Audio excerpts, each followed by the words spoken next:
This week on the Retirement Quick Tips podcast, I'm talking about how to handle stock market corrections. Yesterday, I talked about the biggest problem I see today, and it runs through nearly everybody I talk to, honestly. It is a huge problem, and that is complacency. Investors today are overexposed to stocks generally. And this correction, I hope it's a wake-up call for many people to get your portfolio house in order.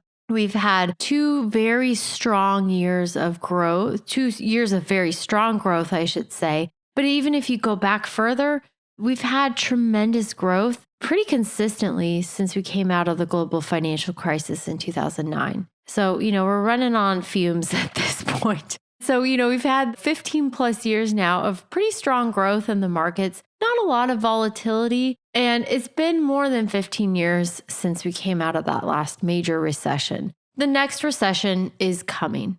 I don't know if it's coming right now, but it's going to be likely at some point in your retirement. And the biggest risk that you have to your retirement, well, I shouldn't say biggest risk. One of the biggest risks, it's right up there to your retirement, is if your portfolio takes a big hit, either right before or right around the time you retire.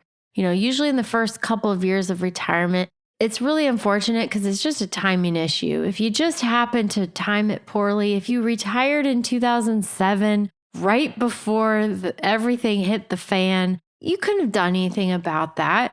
But the stock market took a 50% hit. And a lot of people in 2007, they were over leveraged. Maybe they had a lot in real estate. They had maybe too much in stock market. Those people ended up putting their entire retirement security at risk. And unfortunately, it's bad timing. It's called sequence of returns risk. To put it more simply, it's just the risk that your portfolio takes an early hit, a hard hit in the early years of retirement. And because of withdrawals, and now that you're taking money out and that's compounding the losses, what ends up happening a lot of times is your portfolio actually never recovers. Because it takes that big hit, it kind of has this anemic growth as it tries to claw its way back with those withdrawals after that. And that's a big reason why having a more conservative allocation, having less in stocks is really important as you get really close to retirement, as you transition into retirement. Because most people, they can't afford to see 30, 40, or 50% of their portfolio wiped out in the next major downturn. And if you do the math, if you have a $1 million portfolio and you still have 70, 75, 80% even in stocks, a 30% loss is completely normal. Like that would be what I would expect as far as the magnitude of losses if there was a major recession and a downturn. So would you still live the same retirement if your portfolio went from 1 million to 700,000? Because that's a 30% loss. If you have 3 million, that's almost $1 million. Poof, gone. Possibly years of recovery and completely different lifestyle choices in retirement because of those losses as well. So it's not just about rebalancing, but removing the riskiest assets in your portfolio. And really, it's taken me 4 minutes to get to this point, but that's what I'm wanting to talk about today. But I want to paint the picture of the risks and the importance of reducing not just your general exposure to stocks, but looking one layer deeper than that and saying, okay, what are the riskiest assets that I own?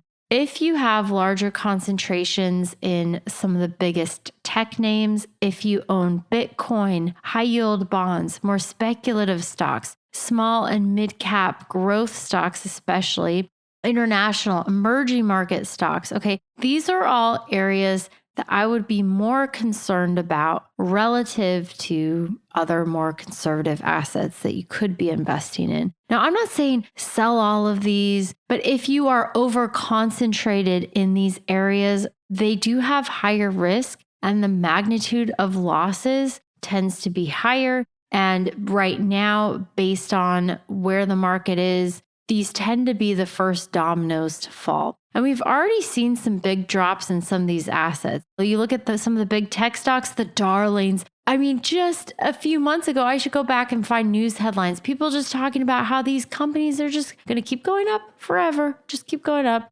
No, that's ridiculous.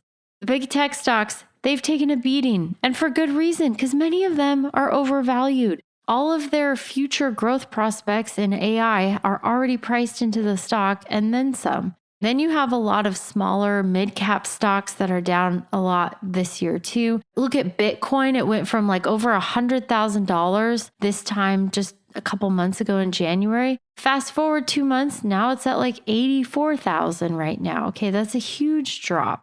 So if you focus on reducing your allocation overall to stocks, as well as looking at areas of higher risk, what are the riskiest assets you own, that can provide some significant downside protection if you were to rebalance and reallocate out of some of those riskier assets. Again, I'm not suggesting that you like sell everything, but you want to reduce the concentrations if you have a lot invested in these areas. And so it's all relative to your portfolio, your individual risk tolerance, your proximity to retirement. But I would say generally, many people have over concentrations in specific areas, and they tend to be higher risk areas.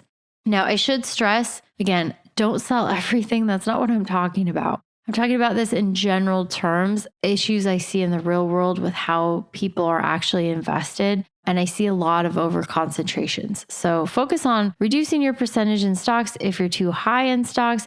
Focus on reducing over concentrations wherever those might exist. And of course, if you're considering a change to your investments, you also want to consider the tax implications of any of those changes that you make as well, because we can't be making knee-jerk changes that are going to have big tax consequences as well.